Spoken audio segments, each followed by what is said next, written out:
Good morning.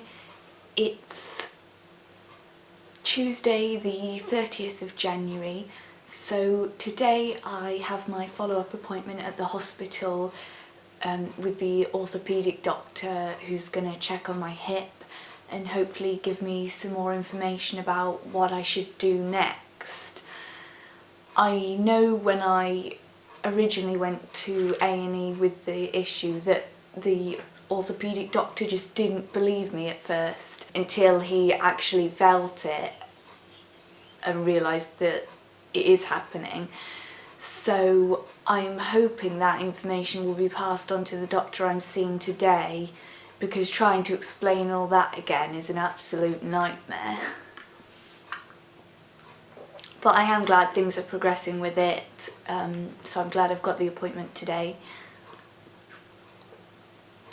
So, I'm waiting for the hospital transport to come at the minute, and my electric wheelchair is outside in the garden there in the sunshine.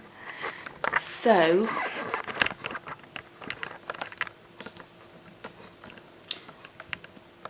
I'm all ready to go.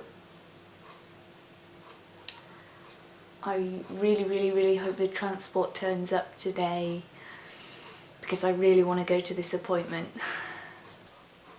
Hello, me again. So since I've got this appointment today, I just thought I'd do another quick video of me trying to walk a few metres just up and down the kitchen here, so that I can compare it to what it was like when I first injured it before I had the almost 3 weeks resting it and not walking on it. So here goes.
Hello. So I got back from my appointment not that long ago, and the consultant I saw, the consultant orthopaedic doctor, was really nice, and he was just this like relaxed, open-minded guy whose attitude was very different from some of the consultants I've met in the past, who I found it much more difficult to talk to.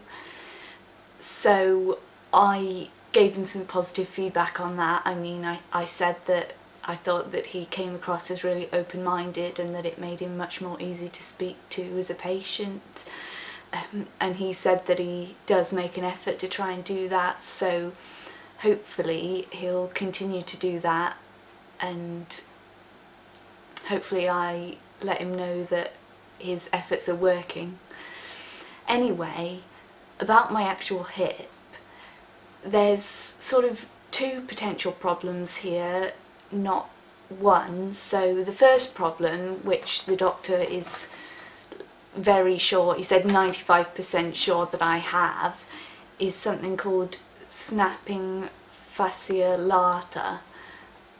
Somebody on one of my previous videos about my hip mentioned a snapping hip syndrome, and I think this is the same thing.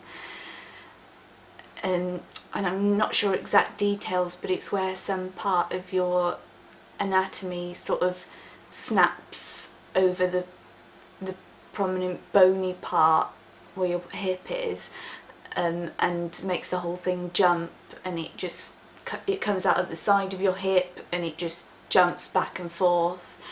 And that's something that's been happening for a long time, way before my most recent hip issues. And apparently that's something that they can easily fix with an operation, and it's only keyhole surgery. And he thinks that that might be all that's behind the issues, which, if it is, would be fantastic. So I've agreed to have the surgery. I'll just have to probably wait quite a long time and go on a waiting list. I'm a bit nervous about having general anaesthetic because some medications do affect me weirdly, which is an EDS thing. But I think it's worth it because otherwise I just can't walk. And then the other potential issue is that it's subluxing or dislocating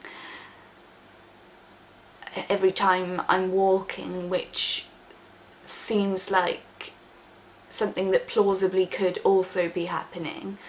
So to investigate that, he suggested that I can go under general anaesthetic, and then he can do some sort of screening test to find out if the joint is unstable or coming out of place by moving it into different positions and doing a series of x-rays.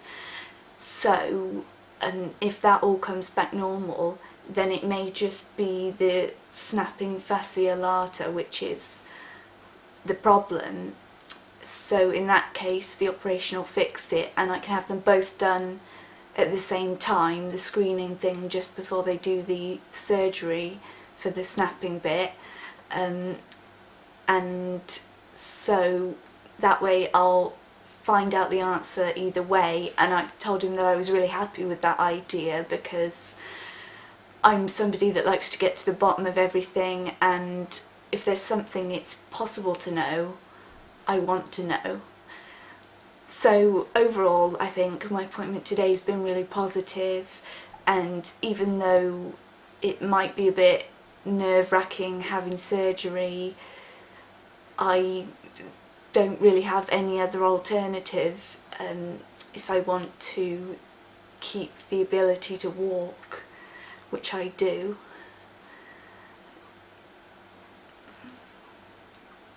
Anyway, I think it's time for me to have some downtime and relax now, because I've been out for quite a long time and had a lot of difficult conversations about operations and things. So, good night from me.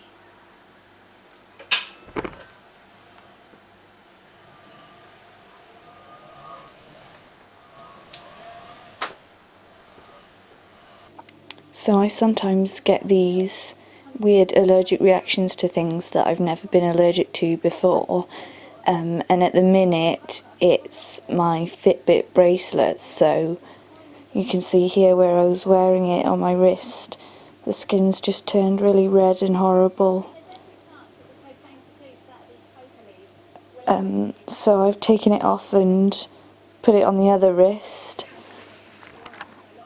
but I'm sure it's only a matter of time till it happens on that one too.